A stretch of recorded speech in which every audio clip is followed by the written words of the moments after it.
We're joined by Dr. Akanemo Ebong, who is the President, Association of Resident Doctors at the National Hospital, that's National Hospital Abuja chapter. And he's also a Senior Registrar, Department of Obstetrics and Gynecology at the National Hospital. Doc, you're welcome to Sunrise Daily this morning. Thank you. It's a really troubling piece of news that resident doctors are about to go on strike. I know that we just heard the President National of the Association of Resident Doctors, but could you shed a little more light? Because I want to imagine that when this particular notice to go on strike was issued, there should have been a reach out on the part of those who will be affected, or not those who will be affected now, but those whose duty it is to ensure that you do not go on strike, to have called by now to say, can we have a conversation? Has that happened yet? Okay, before I answer directly, I just want to take us down memory lane. These issues, if you remember in January, we had a meeting, and our January NEC, National Executive Council meeting, on the 25th to 30th of January, after which we released the communique and we made some demands to the government. The President, as you saw earlier, has spoken about a few of them, from death in service benefits to the hazard allowance from COVID-19, to moving our members on the Give Me platform to the IPS platform, and a lot more. And this was done in January, and we gave 2 months for government to discuss with us about these issues. We had another meeting on the 6th. They did in that period, didn't they? Well, there was no serious negotiation on these issues. We had another emergency meeting on the 6th of March, and released the communique on the 7th, sent a letter to the minister on the 7th also. And we gave another 1 month to see if things would change, if negotiations would happen. On the 28th of March, on the 27th of March actually, we had another meeting, and on the 28th, we now decided that we are going on strike after having given up to 3 months of notice. It's only then that serious negotiations started. And on the 31st, if you remember, the memorandum of action was signed. And of all the items of the memorandum of action that were signed since March, as of today, only 2 have been partially done, which is payment of house officers. Some are still being owed. Some of their monies, which were deducted for their accommodation, has not been paid to everybody. And a few, in some centers, are still being owed a few months' salaries. And the second thing, which is bench fees, which should have been abolished. A few centers have changed the name to training fees.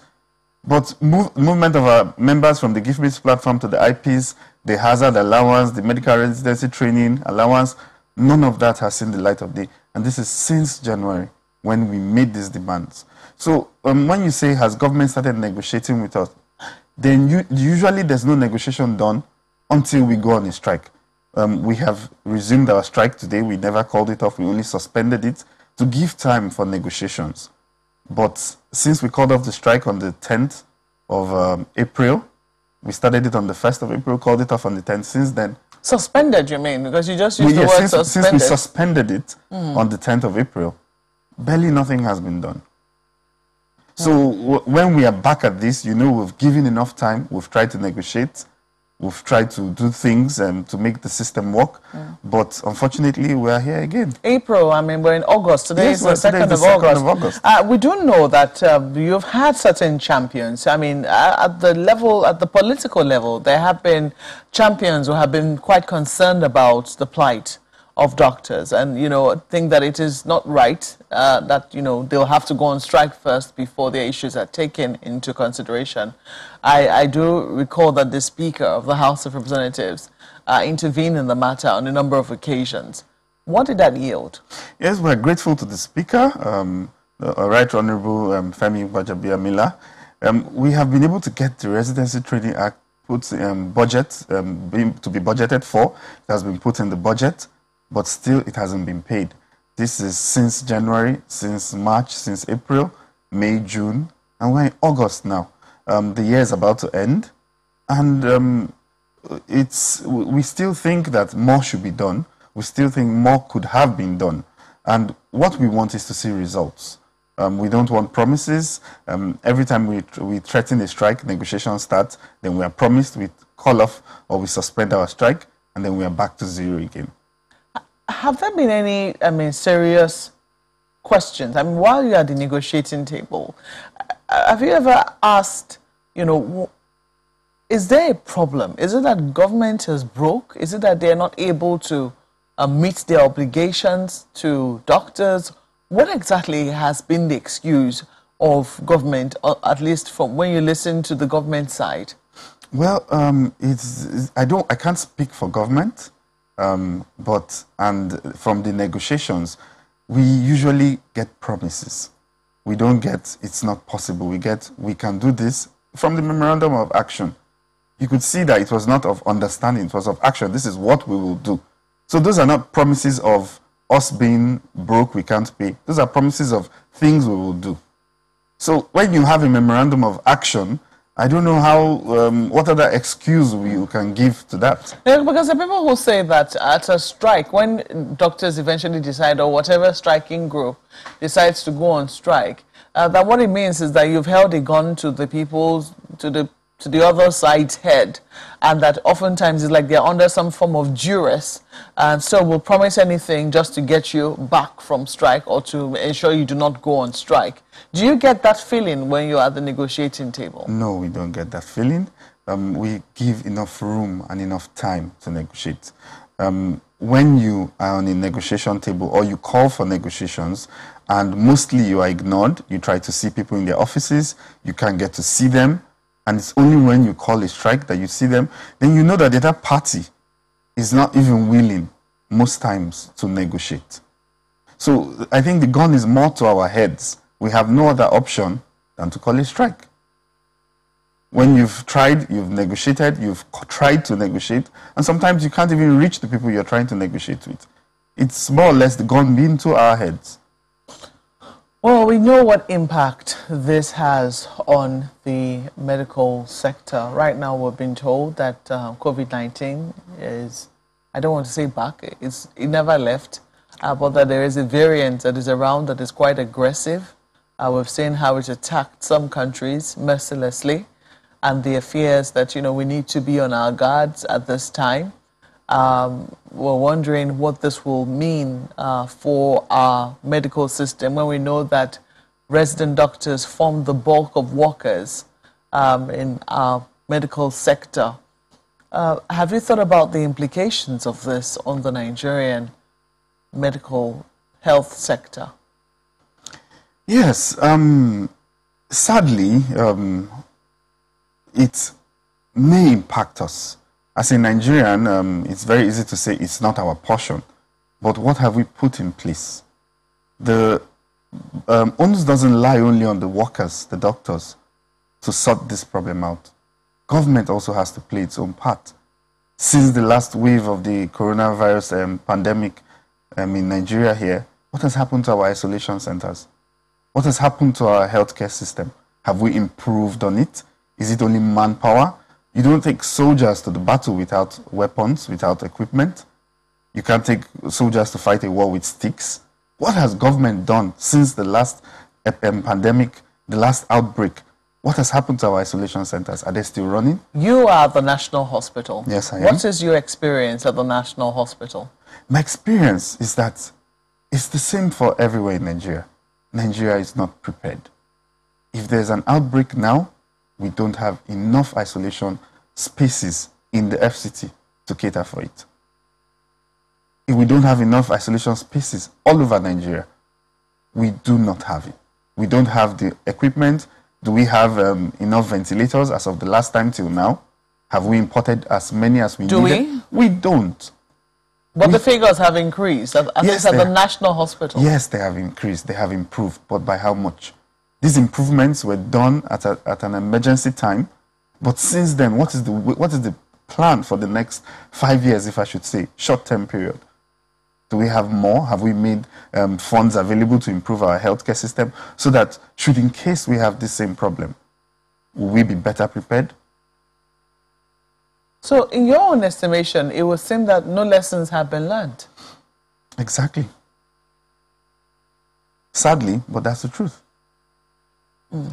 So, if this is where we currently are, what are the chances that anything is going to happen you know, now that you're calling a strike? Because one would imagine, the first question I asked you was that when you gave an ultimatum again, saying you're going to start a strike, resume your strike action today, there ought to have been some movement, at least maybe a few phone calls here and there, and some attempts to call you to a negotiating table to maybe show you what it is that has happened so far behind the scenes on the memorandum of action which you're yet to see or which is yet to materialize.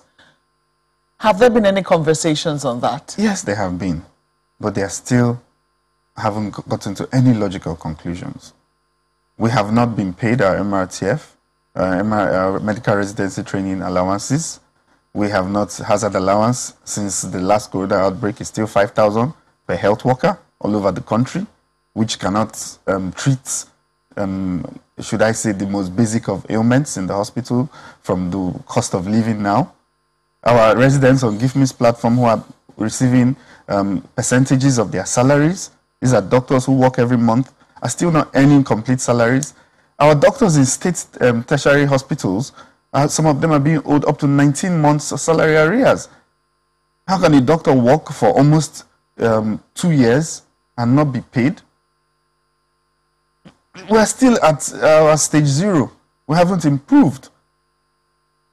So when you say the negotiation there are some basic things that should have been done. And if you see them being done, even though if you can achieve some halfway, then you can say, okay, let's keep trying. The government is doing its part, we will do our part.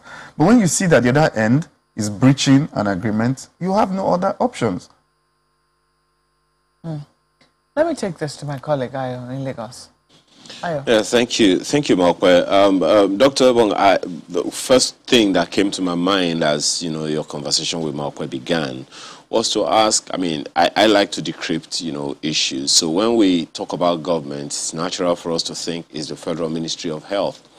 I'm just wondering what the responsibility or role of the Medical and Dental Council of Nigeria, MDCN, is in all of this conversation that we're having. Because I remember before the strike was suspended initially, there were also talks around the role of MDCN at the time. What's the latest on that?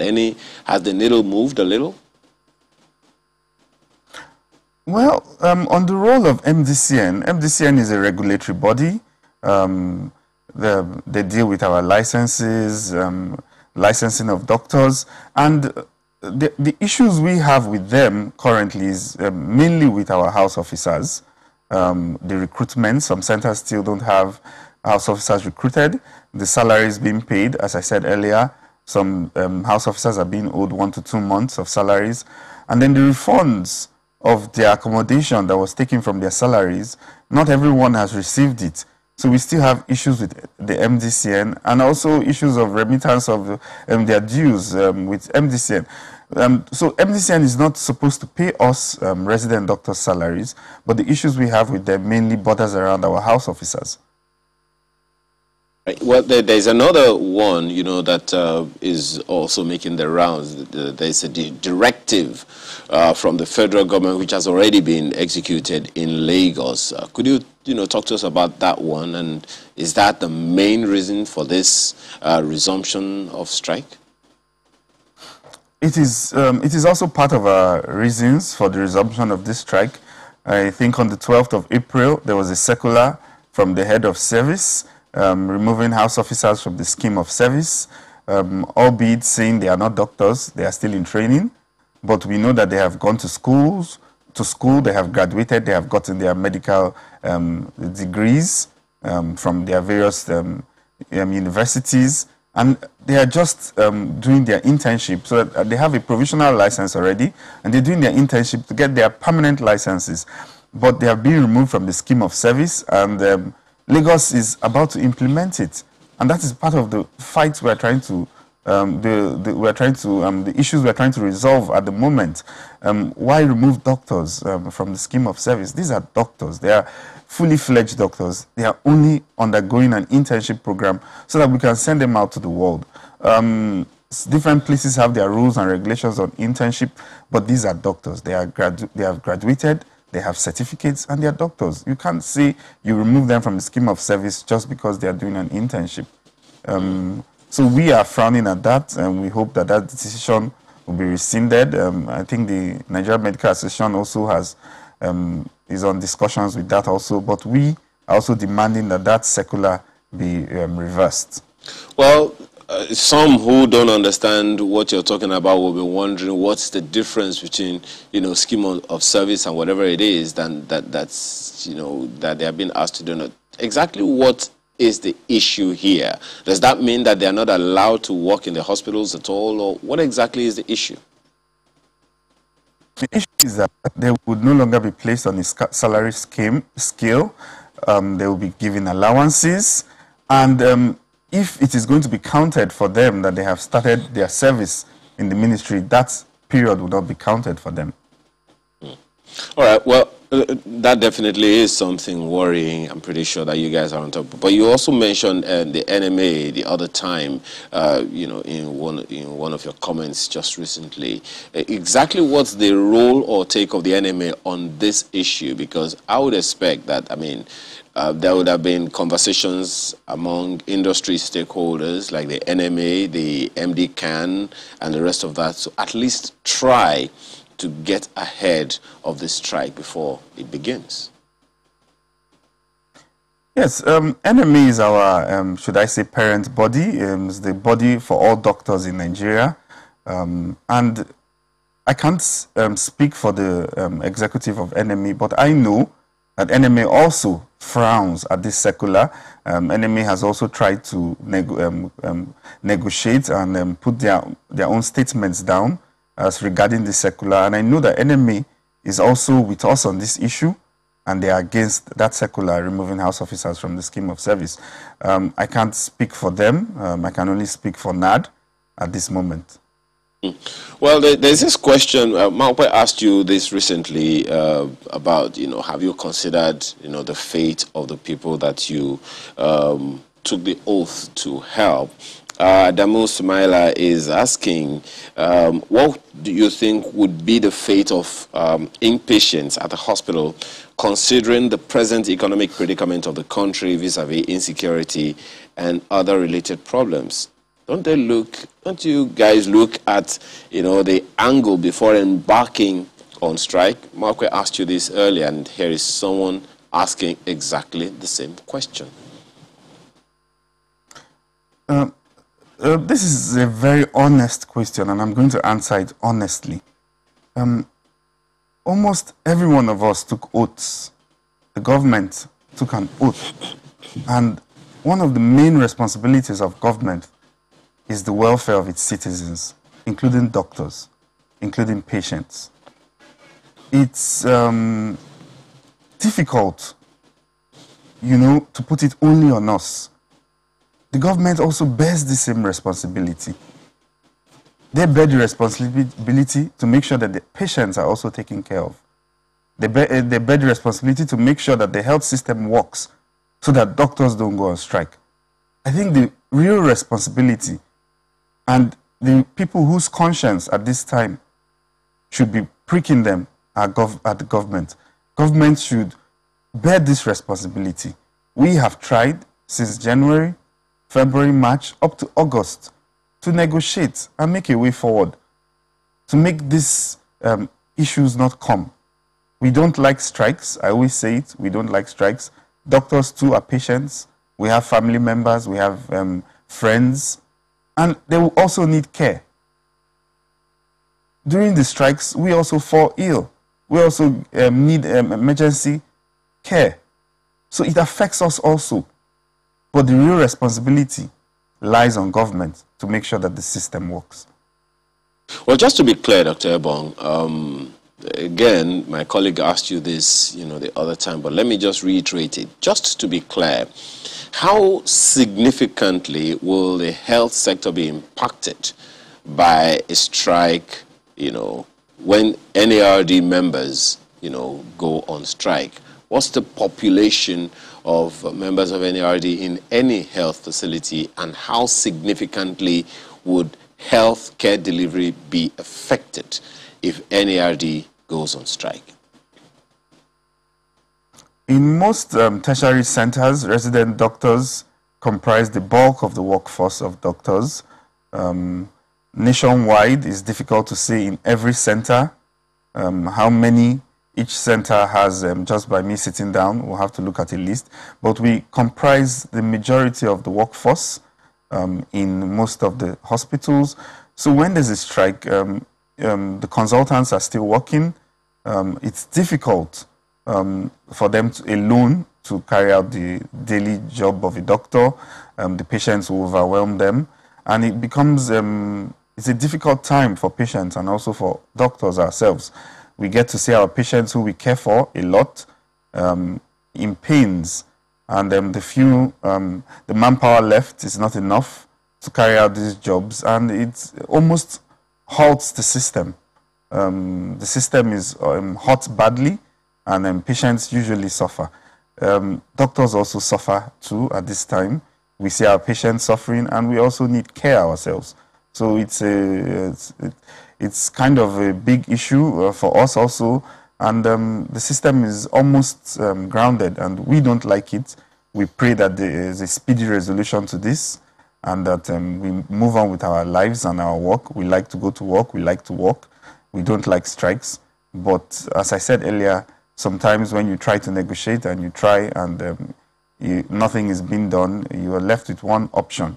And most times when we go on strike, that's when negotiations start in earnest, and that's when we get our demands met, sadly. But the Lagos State government, for instance, is asking for a little more time from members of NRD in Lagos. I mean, owing to the actions that government has taken and actions that NRD has also taken. And so, again, we're going to ask you this question. What would make NARD right now to suspend the strike? Is it this invitation to a negotiation, or what exactly? Because sometimes I just wonder, who is supposed to initiate this conversation? Why do we always have to get to this bus stop of strike, so to speak? Who is supposed to, get ahead of this issue? It's definitely not the Minister of Health himself. There has to be someone who is supposed to do his job. Who is it that is supposed to do a job that is not doing it? Well, first of all, as I said, we have had meetings upon meetings. We've made resolutions. We've made demands. As I said, on the when you talk about these meetings, who do you meet with? Who are the people that you meet with? What set of people do you meet with when you are talking about these meetings upon meetings? We meet with the permanent secretaries. We meet with the ministers. We meet with other government officials who may be representing the permanent secretaries or the ministers.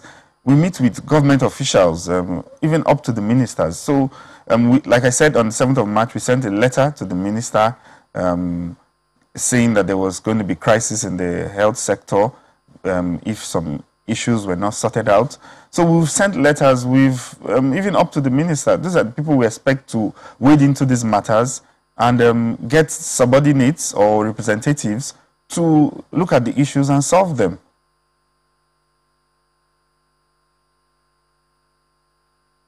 He also made an attempt to get there was an attempt to, because there have been a number of issues around doctors, brain drain, and a number of other issues. I do know that some time ago, the federal government got concerned enough to have a conversation with doctors on what needs to be done. The conversation held at the presidential villa. Were resident doctors a part of that conversation? I'm not sure about that. I can't answer for that because I wasn't there. Okay. I would expect that the resident doctors should have had a representative there. Okay, but has there been anything being done? Because we also know that one of the issues that worries the management of hospitals nationwide is the brain drain that they're currently experiencing.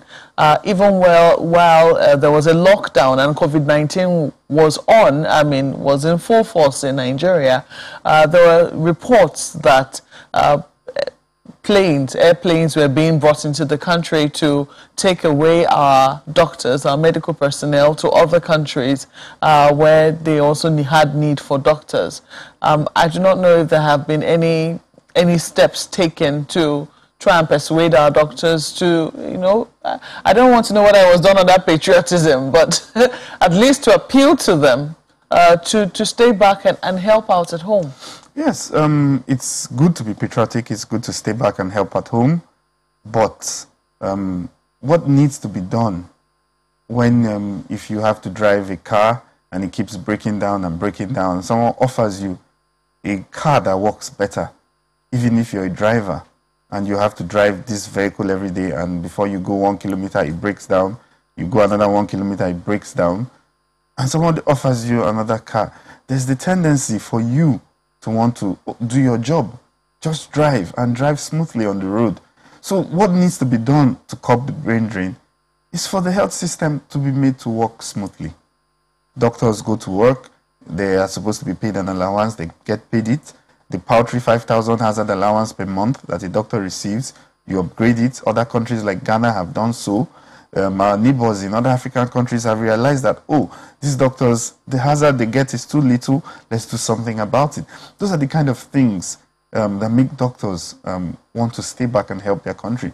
But if every time you try to work, there's a strike, you try to do this, you don't get paid, somebody being owed 19 months salary, tell me how you would want to stay in the country when you're being owed 19 months of your salary.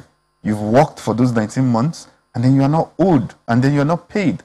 And then someone tells you be patriotic. It's difficult. When you go to the markets, nobody tells you, oh, doctor, because you're a doctor, take free yams. Because you're a doctor, take free rice. Nobody does that. You pay with cash. And if it's money you've worked for, it's your due. You deserve it. So these are the issues. We are not asking to maybe build 10 million new hospitals. The basic things, just pay people their salaries. The people on Give Me's platform all over the country, they're being paid percentages of salaries. Some of them are being owed. I don't think that's too much to do. Well, let us hope that those who are concerned and those who are responsible to ensure that doctors do not have to go on strike before they are heard would have listened to you this morning and will be able to set straight some of the issues. We're hoping that we'll also be able to see further conversations being held on this particular matter to ensure that however brief the interruption, I mean, that this particular interruption will be brief because you say that the doctors have already proceeded on strike today. Is that correct? Yes, we have. Is it a warning? Is it for 2 weeks? Is it a week? It's a resumption of our strike, which we suspended on the 10th. So it's indefinite? It's indefinite. It's a total and indefinite strike.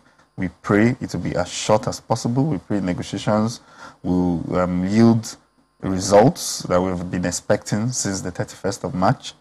And we hope that, because we want to work, a lot of doctors have called me saying, why are we on the strike? And I hope it doesn't last long. We hope government sorts us out. A lot of people have called me with their various concerns about the strike.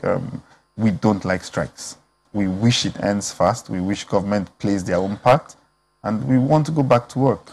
That's our desire as well. Dr. Kanimo Ebong, thank you for coming on Sunrise Daily this morning. Thank you too. He's the president of the Association of Resident Doctors, National Hospital Abuja chapter, and also the senior registrar at the Department of Obstetrics and Gynecology at the National Hospital in Abuja.